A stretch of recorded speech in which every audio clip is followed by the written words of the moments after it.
Well, we're talking about things that make Toledo great and the heart of Toledo, and we were talking about some stories that have garnered national attention, and one that you've been talking about for some time is the story of Miles Eckert, a little boy who did a great thing and didn't want any attention for it, but has gotten a lot of attention, and it really has touched a lot of people. Yeah, and in the most miserable winters we've ever had came this heartwarming story that made it all right. Like, we had a bad winter. We did. We had a bad winter. We lost 2 firefighters, and the weather just kept getting worse. And then out of nowhere, a boy picks up a $20 bill at a Cracker Barrel, hands it to a soldier, and this beautiful thing kind of snowballs, and it was featured on national news, and the YouTube hit, as you see Frank Daly there, and Miles Eckert. Has garnered over like 55 to 60 million views, and it's all focused about this 8-year-old who's now 9-year-old Hart. And what it's been able to do, and kind of show me as a person who writes and as a columnist, we always have these stories. Like, our greatest thing is our character. Why that story's big is because people on Facebook, on Twitter, on Instagram, hit the button share, and you share it, and you share it, and you share it. That's what happened with Dan McGurk. That's the only reason why he got to meet Kid Rock. We got his attention because we believed it, and we hit the power of share. So if you see something, amazing or beautiful in your school or on your Facebook feed, and you see that it's local, you're not annoying people by hitting share, because everybody loves positive news on Facebook especially, but you could really, really kind of help the area. And Miles Eckert has done so much, and I think over the weekend they were filming, he's going to be on the cover of Women's World, or Women's Health, one of those magazines that you wouldn't read. You wouldn't, and he's... You wouldn't, I would, but you would not. I would not, no. I read Cosmo for the headlines. But no, it's one of these beautiful things that they... another publication, another national folds, honor folds, has been all these things that he's been a part of. And behind the scenes, what you guys don't know is it's Miles' mom, myself, who called Kid Rock's people, made sure that that happened. I didn't think it was, I had no idea. I left messages we sent. Same thing with Miles' mom, who met Kid Rock while they were at one of the events.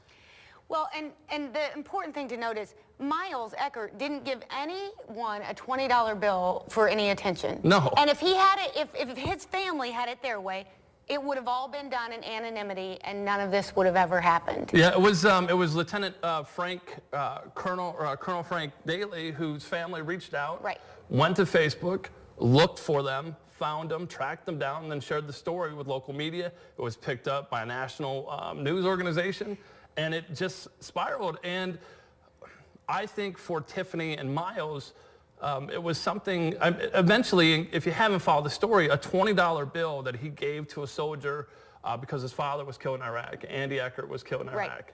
And because the soldier reminded him of his dad, he went over and wrote this beautiful little note. It went from that to $2 million for war orphans through the Snowball. It's called Snowball Organization. And basically, one time a year, in a couple of weeks, if you're a child orphan from Iraq, Afghanistan, any of these things, and your father was killed in the line of duty, or your mom, you get together for a weeks-long festival. And last year, this group was close to bankruptcy, but the Eckerts have saved them. And they're from Waterville. That's just another, like, if you put a big heart, you know, you do like that Taylor Swift thing, and you do that right over Northwest Ohio. That is truly what's great about our area. So in my columns, I share a lot of things, but I really like focusing on these little stories because I think that they're often going to improve that bad stereotype that we're miserable. You know, Forbes called us one of the most miserable cities. And what do they know?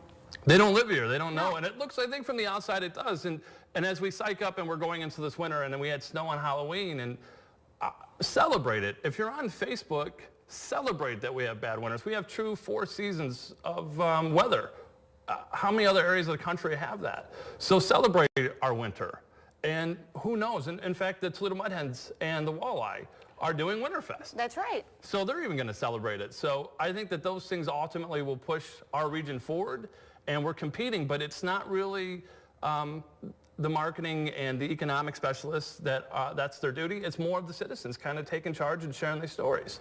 Well, and not to be like psychological, because obviously I don't have a degree in that, and neither do you, and we don't really know. But there are certainly people who say your attitude towards it will make a difference. It'll make a difference in your health. It makes a difference in your outlook on life. So if you get up in the morning and you say, I love where I live, right. People here are doing good things, and I'm going to make it a great day, it's going to make a difference. Yeah, if you do beautiful things, you'll feel better. Yeah. It's so simple. Share beautiful things, and you'll feel better. Don't complain and a B word, you know, just promote great things. And if you're right now and you're watching this and you see a story, share it. If it's something local, share it. Do not be afraid to share it. All right. It'll make a big difference. Well, thank you to Jeremy Baumhower. Like this right now. When you see this Sure, face, that's share right. it. Beautiful things. iHeartGlassCity.com. Check it out today. We'll be right back on Better Living.